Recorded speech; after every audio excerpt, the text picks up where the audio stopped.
नमस्कार दोस्तों, इतिहास हमारा चैनल में आपका स्वागत है। दोस्तों, आज हम एक महत्वपूर्ण विषय के बारे में आपको बताने वाले हैं, जो है गुप्त नवरात्रि से संबंधित। दोस्तों, ये नवरात्र 28 जनवरी से शुरू होकर 5 फरवरी तक चलेंगे।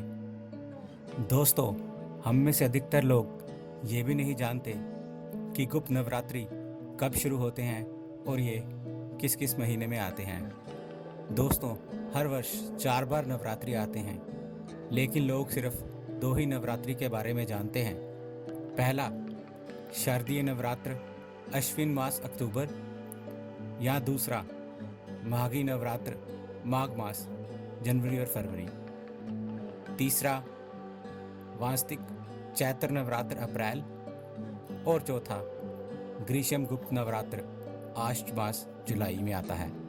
दोस्तों, हिंदू धर्म में गुप्त नवरात्रि साल में 2 बार आते हैं। गुप्त नवरात्रि का वक्त आषाढ़ और माघ मास के शुक्ल पक्ष में है। नवरात्र की तरह ही गुप्त नवरात्रों में देवी की आराधना करने से लाभ होता है। माघ मास की गुप्त नवरात्रि 28 जनवरी शनिवार से शुरू हो रहे हैं, जो 5 फरवरी तक चलेंगे। आइए दोस्तों, जानते हैं इसकी पूजन और विधि के बारे में। गुप्त नवरात्रों की पूजा विधि भी दूसरे नवरात्रों की तरह ही है। दोस्तों, इस दिन ब्रह्म मुहूर्त में उठकर मंत्र जाप कीजिए। कहते हैं कि अगर किसी मंत्र में सिद्धि प्राप्त करनी है तो गुप्त नवरात्रों में करने से लाभ होता है।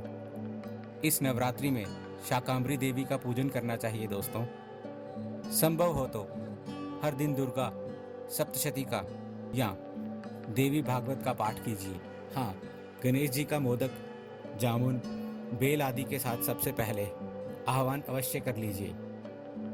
दोस्तों, गुप्त नवरात्रों में कुल देवी या कुल देवता की पूजा करने से भी लाभ होता है।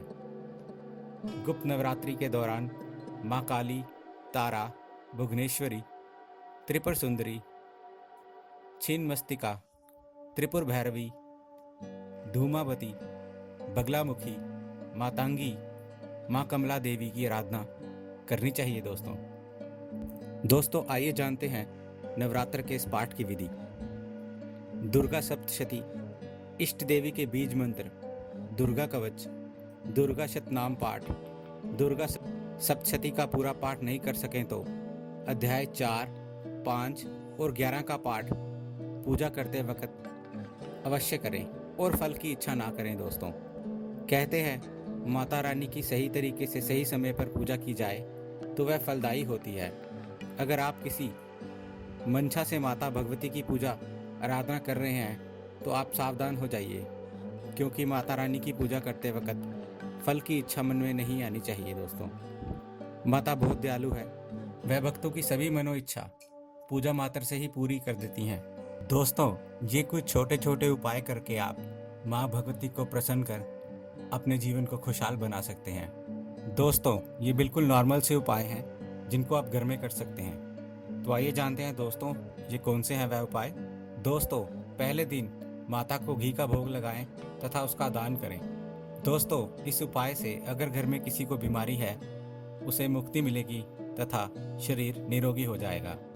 दूसरी तिथि को माता को शक्कर का भोग लगाएं और उसे दान दें। इससे भोग लगाने वाले को लंबी उम्र प्राप्त होती है। तीसरी तिथि को माता को दूध चढ़ाएं तथा इसका दान करें। ऐसा करने से सभी प्रकार के दुखों से मुक्ति मिलती है। चौथी तिथि को माता को मालपुए का भोग लगाएं और गरीबों को दान कर दें। इससे सभी प्रकार की समस्याएं अपने आप समाप्त हो जाएंगी। पांचवी तिथि को माता को केले का भोग लगाएं तथा इसे गरीबों में दान कर दें। इससे आपके परिवार में सुख शांति बनी रहेगी। छठी व सातवीं तिथि को माँ दुर्गा को शहद का भोग लगाएं तथा गुड़ से बनी चीज़ों का भोग लगाएं और उनका दान करें। इस उपाय से धन आगमन के योग बहुत प्रबल होंगे। आठवीं तिथि को माँ दुर्गा को नारियल का भोग लगाएं तथा नारियल का दान करें। इससे सुख समृद्धि की प्राप्ति होती है। नौवीं तिथि को माता को विभिन्न प्रकार के अनाजों का भोग लगाएं तथा इसे गरीबों में दान करें। इससे आपके घर की सारी समस्याएं समाप्त हो जाएंगी तथा धन का आगमन होगा। तो दोस्तों, मैं उम्मीद करता हूँ आपको हमारे द्वारा दी गई जानकारी ये अच्छी लगी होगी। अगर हमारे द्वारा दी गई जानकारी आपको ये अच्छी लगी है तो कृपया हमारे चैनल को सब्सक्राइब करें और इस वीडियो को शेयर करें।